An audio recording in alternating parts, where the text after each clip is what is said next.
नळदुर्ग तुळजापूर रस्त्याचे काम सुरू असून त्या रस्त्याचा दर्जा अत्यंत निकृष्ट असल्याच्या तक्रारी स्थानिक नागरिकांकडून विनोद गंगणे यांच्याकडे वारंवार येत होत्या. परंतु निवडणुकीचा काळ असल्यामुळे त्यांनी याबाबत नंतर पाहू असे सांगितले होते.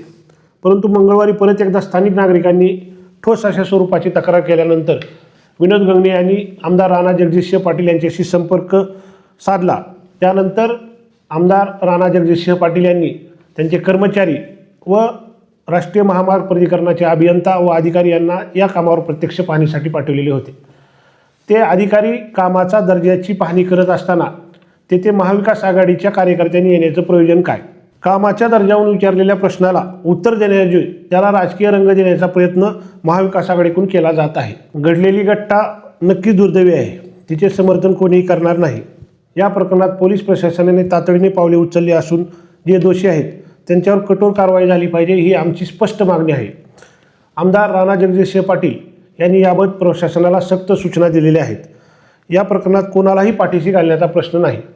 परंतु जे प्रकरण मूळतः रस्त्याच्या निकृष्ट दर्जावरून सुरू झालेलं आहे त्याला राजकीय रंग देण्याचा नेहमीप्रमाणे प्रयत्न हे काँग्रेसचे जिल्हाध्यक्ष धीरज पाटील हे करत आहेत. वास्तविक अशा संवेदनशील विषयावर त्यांनी घाणेरडे राजकारण करू नये.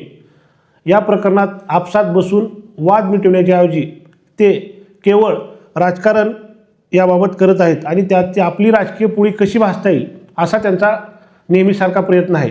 वास्तविक मागील काही दिवसापासून तुळजापूरची बदनामी कोण करत आहे हे तुळजापूरच्या जनतेला पूर्णपणे माहीत आहे.